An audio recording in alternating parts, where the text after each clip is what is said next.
لیکن شاید ان کے لیے ہمارا رشتہ بھی حالات کے ساتھ بدل گیا تھا۔ اس کے بعد خالہ کا ہمارے گھر آنا جانا تقریباً ختم ہو گیا، اور اگر کبھی کسی تقریب میں ملاقات ہوتی تو وہ مجھ سے بہت رسمی انداز میں بات کرتی۔ سلمان بھی اب پہلے جیسا نہیں رہا تھا، وہ مجھے دیکھ کر صرف سلام کرتا اور پھر اپنے امیر دوستوں کے ساتھ چلا جاتا۔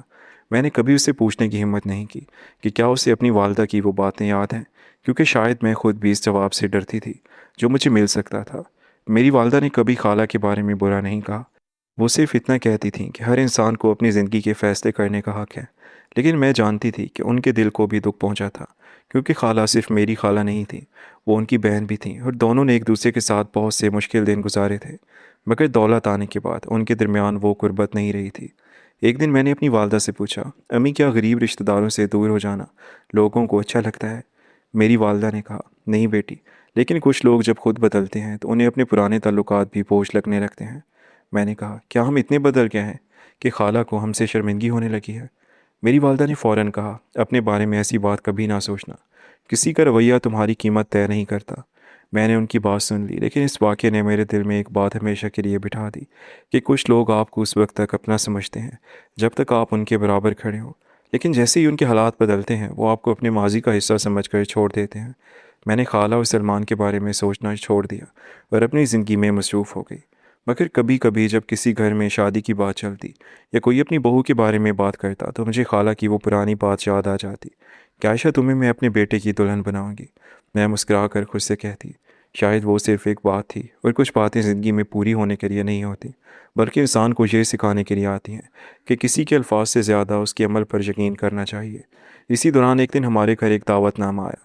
میری والدہ نے لفافہ کھولا تو اندر ایک خوبصورت کارڈ تھا۔ چچی کے بیٹے فہد کی شادی تھی۔ فہد میری چچی کا اکلوتا بیٹا تھا اور ہمیشہ سے بہت نازوں سے پلا بڑا تھا۔ شہر کے ایک بڑے کاروبار کو سنبھالتا تھا، یا کم از کم سب کو یہی بتایا جاتا تھا۔ حقیقت میں وہ اپنے والد کے پیسے پر عیش کرتا تھا، اسے اپنی دولت پر بہت غرور تھا۔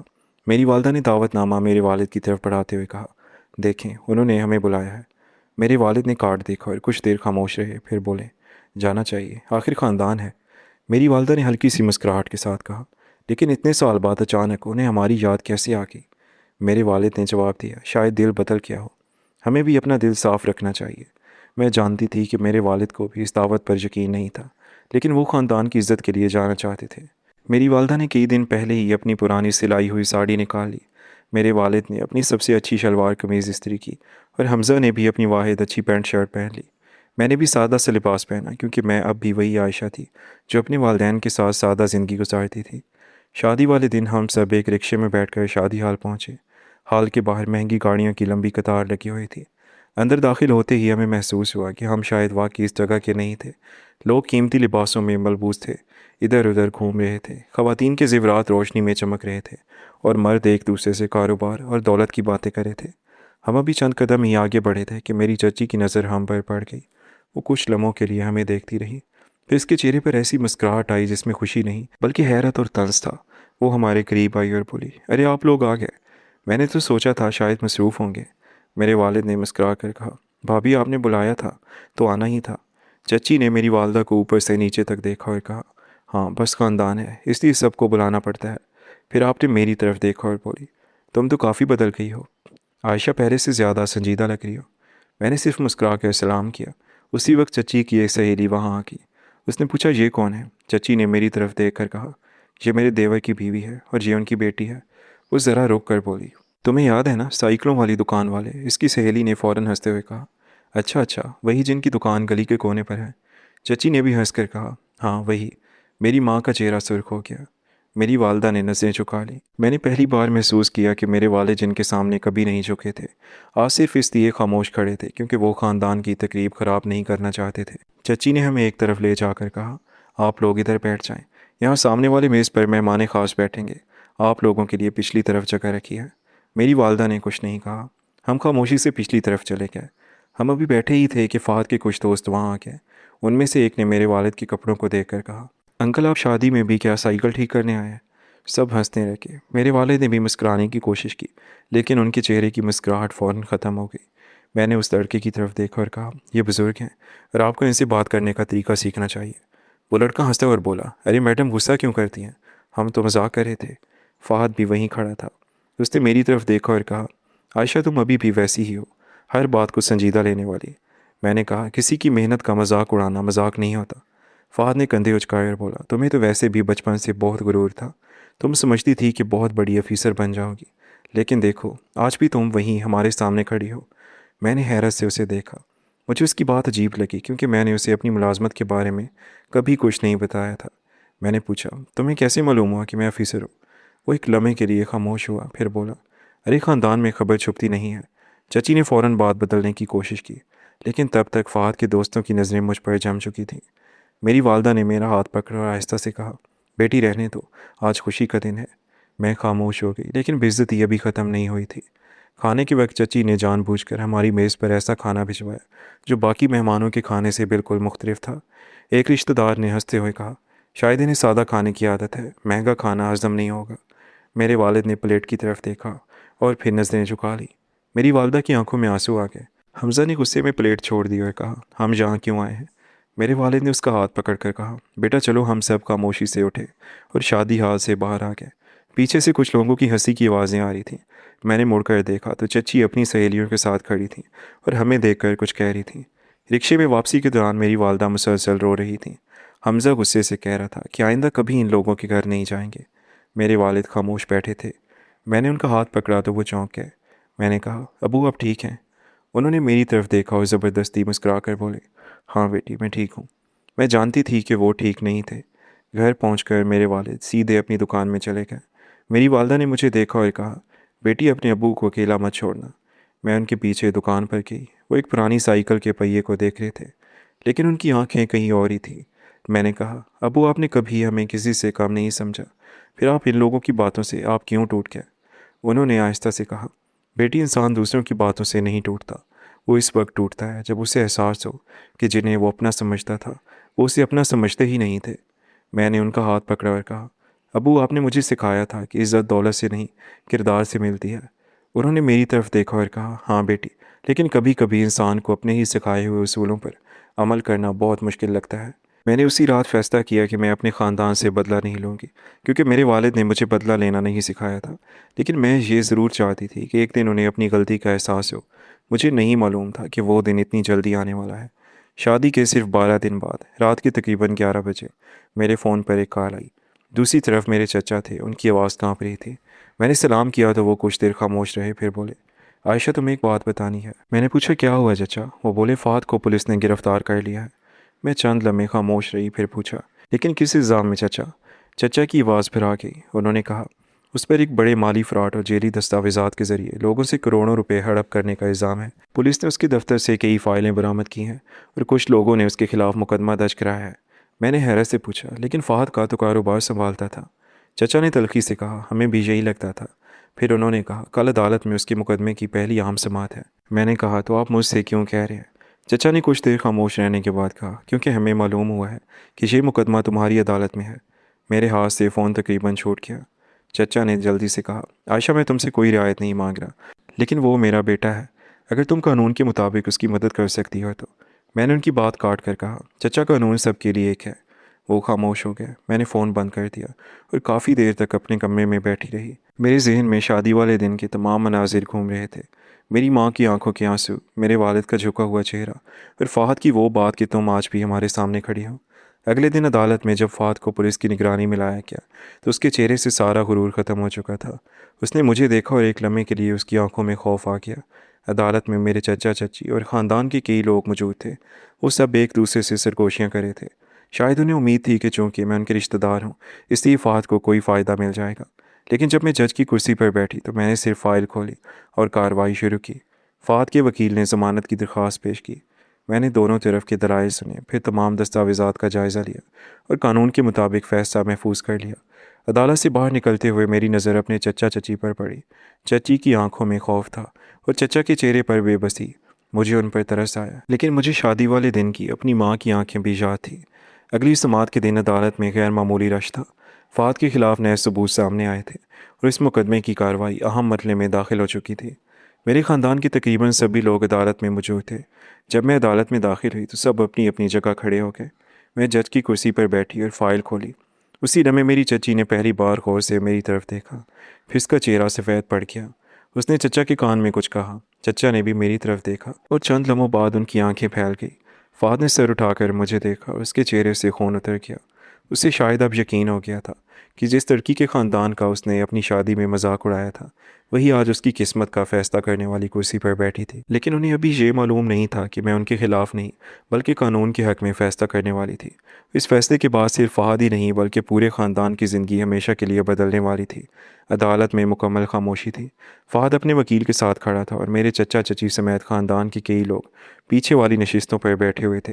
میں نے فائل اپنے سامنے رکھی اور کارروائی شروع کرنے سے پہلے دونوں فریقین کی طرف دیکھا۔ فہد کا وکیل بولا، جناب عدالت، میرے موکل کے خلاف جو الزامات لگائے گئے ہیں وہ ابھی ثابت نہیں ہوئے، اسی لیے اسے ضمانت دی جائے۔ میں نے سر اٹھا کر وکیل کی طرف دیکھا اور کہا، عدالت کسی شخص کو صرف رشتہ داری یا دولت کی بنیاد پر نہیں بلکہ قانون اور دستیاب شواہد کی بنیاد پر فیصلہ دے گی۔ وکیل نے سر جھکا لیا اور پراسیکیوٹر نے اپنی فائل کھول دی۔ اس نے کہا، عدالت کے سامنے جو معاملہ ہے وہ عام مالی لین دین کا نہیں ہے بلکہ منظم فراڈ کا ہے۔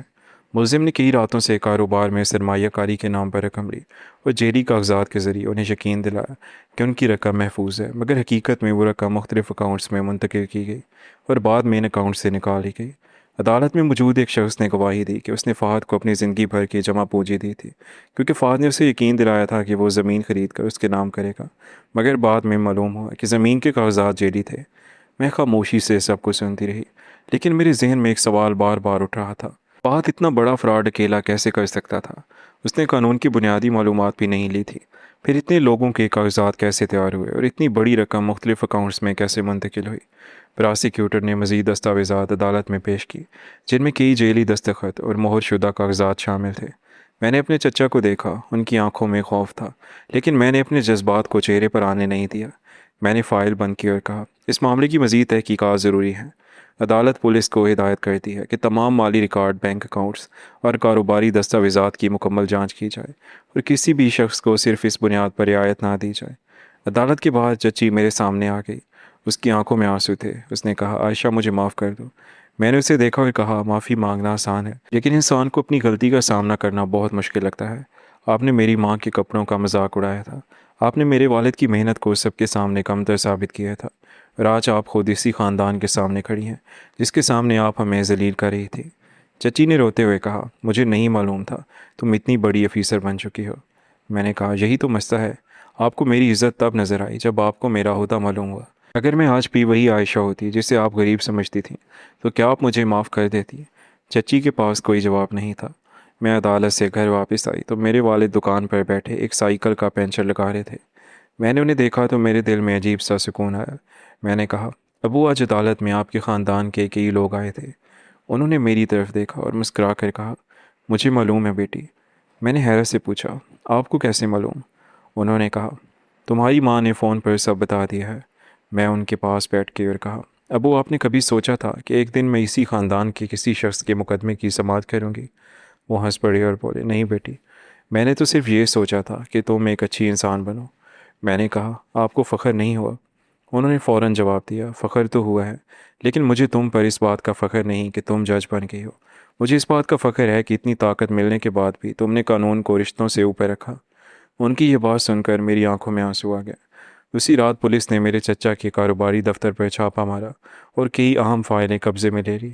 اگلے دن پراسیکیوٹر نے عدالت میں بتایا کہ تحقیقات کے دوران ایسے شواہد سامنے آئے ہیں جن سے معلوم ہوتا ہے کہ فہد نے لوگوں سے جو رقم حاصل کی وہ صرف اپنے ذاتی اکاؤنٹس میں نہیں بھیجی بلکہ کئی کمپنیوں کے ذریعے منتقل کی گئی، اور ان تمام کمپنیوں میں سے ایک کمپنی میرے چچا کے نام پر تھی۔ میرے چچا کے وکیل نے کہا، یہ کمپنی میرے موکل کے نام پر ضرور ہے لیکن اس کا انتظام فہد کرتا تھا۔ میں نے پوچھا، کیا آپ کے موکل کو معلوم تھا کہ کمپنی کے اکاؤنٹ سے رقم منتقل ہو رہی ہے؟ وکیل نے کہا، میرے موکل ایک بڑے کاروبار کے مالک ہیں، وہ ہر لین دین خود نہیں دیکھ سکتے۔ میں نے کہا، یہی بات تفتیش کا حصہ ہے۔ فہد کو دوبارہ عدالت میں پیش کیا گیا۔ اس بار وہ پہلے سے زیادہ پریشان تھا۔ میں نے دیکھا کہ وہ بار بار اپنے والد کی طرف دیکھ رہا تھا لیکن میرے چچا اس سے نظریں چرا رہے تھے۔ عدالت میں ایک اہم گواہ پیش ہوا۔ وہ ایک بزرگ آدمی تھا جس نے فہد کو اپنی زمین کے کاغذات دکھا کر رقم دی تھی۔ اس بزرگ نے روتے ہوئے کہا، جناب میں نے اپنی بیوی کے علاج کے لیے پیسے جمع کیے تھے۔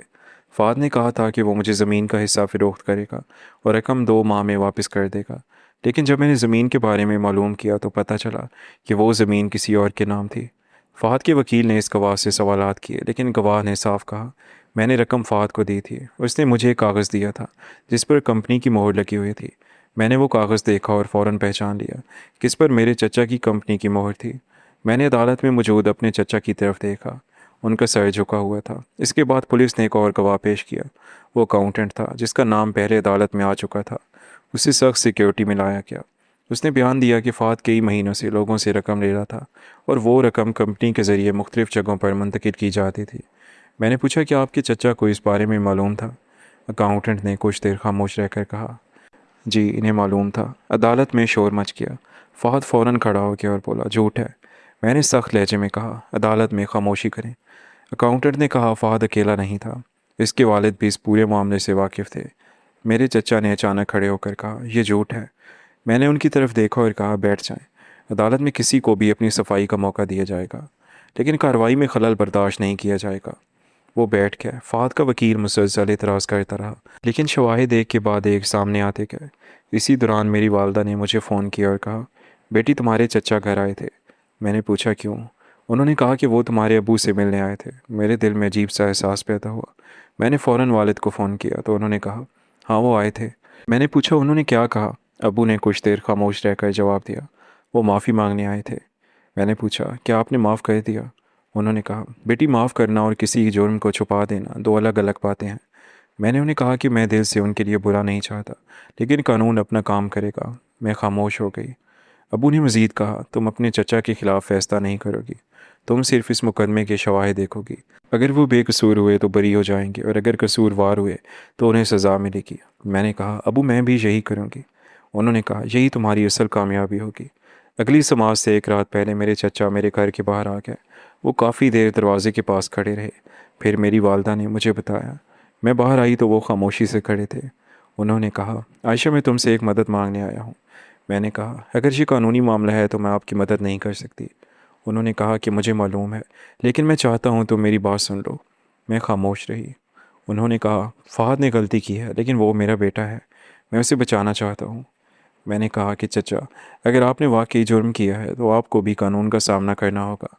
انہوں نے آنکھیں بند کر لیں اور کہا، میں نے کسی کو دھوکہ دینے کا ارادہ نہیں کیا تھا۔ میں نے پوچھا، پھر کیا کیا تھا؟ وہ بولے، فہد نے کہا تھا کہ وہ ایک بڑا کاروبار شروع کرے۔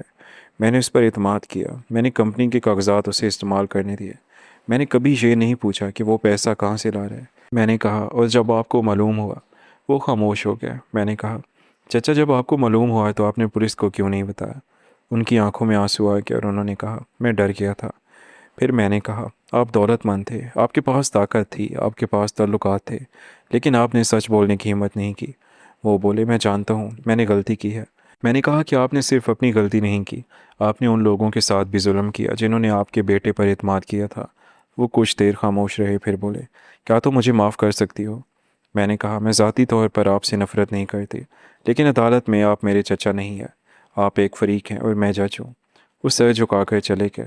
اگلے دن عدالت میں سب سے بڑا موڑ اس وقت آیا جب پولیس نے ایک نئی دستاویز پیش کی جس سے ثابت ہو رہا تھا کہ فہد نے لوگوں سے جو رقم حاصل کی تھی، اس میں سے کچھ رقم ایک ایسی کمپنی کے ذریعے منتقل کی گئی تھی جو بظاہر میرے چچا کی تھی، لیکن اس کمپنی کے اصل کاغذات میں کئی تبدیلیاں کی گئی تھیں۔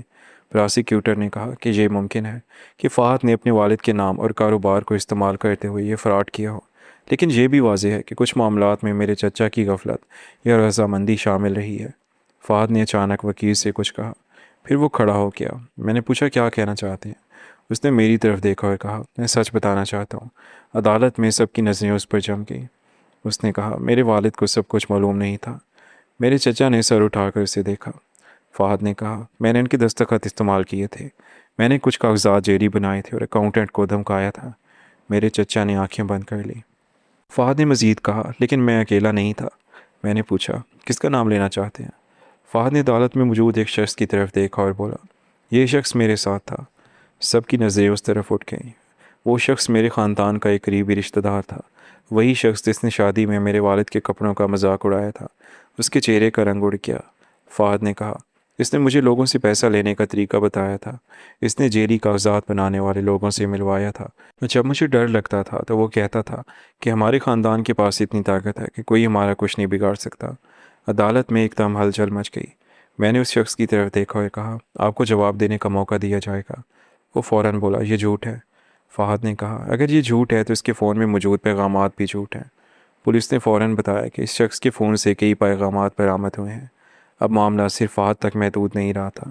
میرے سامنے بیٹھے وہ لوگ جنہوں نے کبھی میرے والد کی سائیکل کی دکان کا مذاق اڑایا تھا، اب ایک دوسرے کو خوف سے دیکھ رہے تھے۔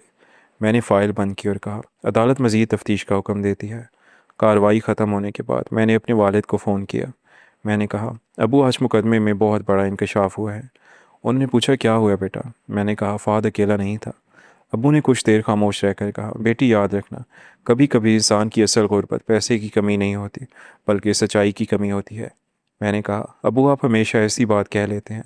وہ ہنسے اور بولے، میں سائیکلیں ٹھیک کرتا ہوں بیٹی، لوگوں کے دل نہیں لیکن زندگی نے بہت کچھ سکھا دیا ہے۔ فہد، آپ عدالت میں صرف متعلقہ حقائق بیان کریں۔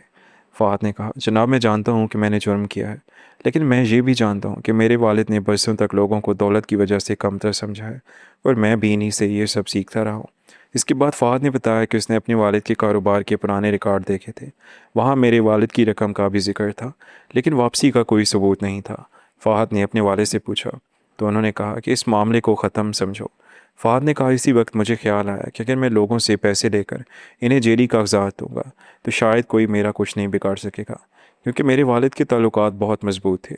یہ سن کر میرے چچا نے سر جھکا لیا۔ آخر کار فیصلہ سنانے کا دن آ گیا۔ عدالت لوگوں سے بھری ہوئی تھی۔ فہد کو لایا گیا تو وہ بہت بدل چکا تھا۔ اس کے چہرے سے غرور ختم ہو چکا تھا۔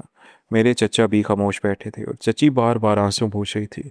میں نے فیصلہ پڑھنا شروع کیا اور کہا، عدالت کے سامنے پیش کیے گئے شواہد سے ثابت ہوتا ہے کہ ملزم فہد نے متعدد افراد سے دھوکے اور جیلی دستاویزات کے ذریعے رقم حاصل کی۔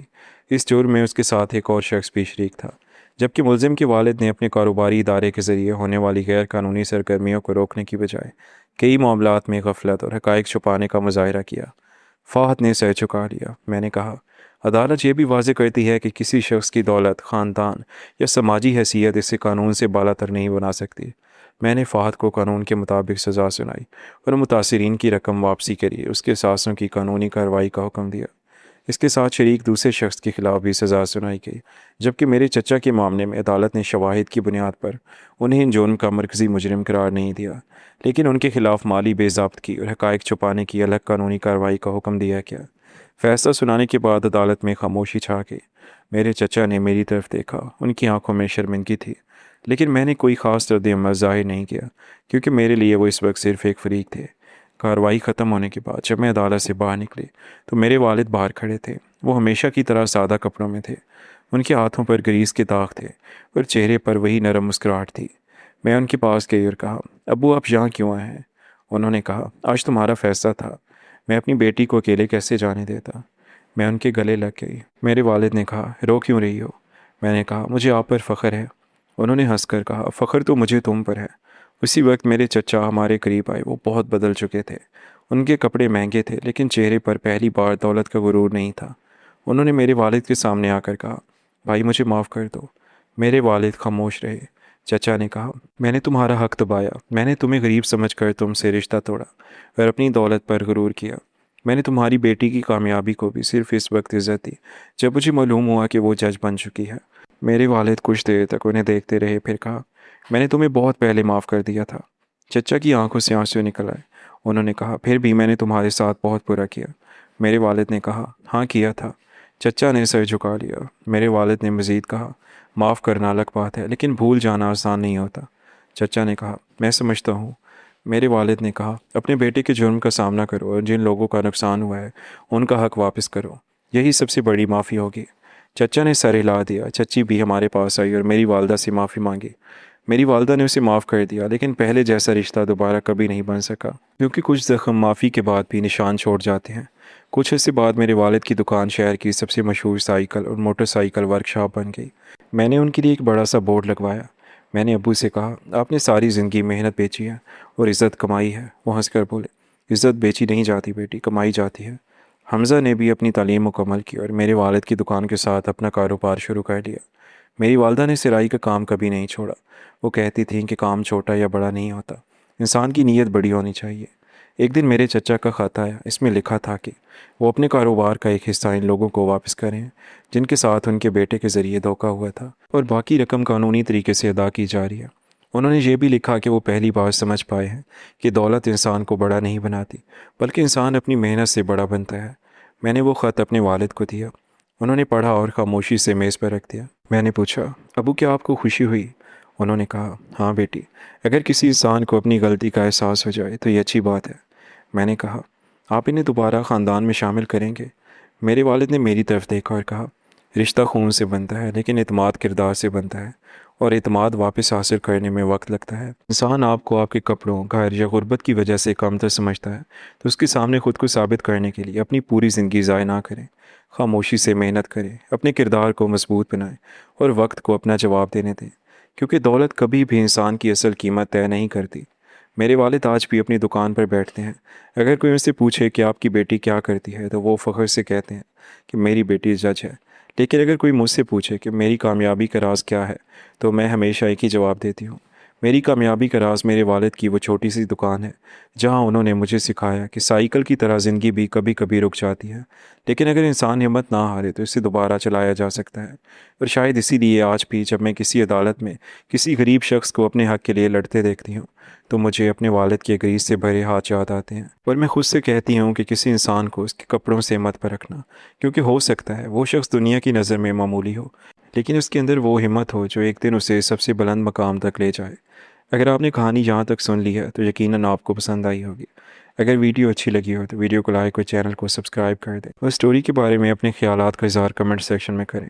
اللہ حافظ۔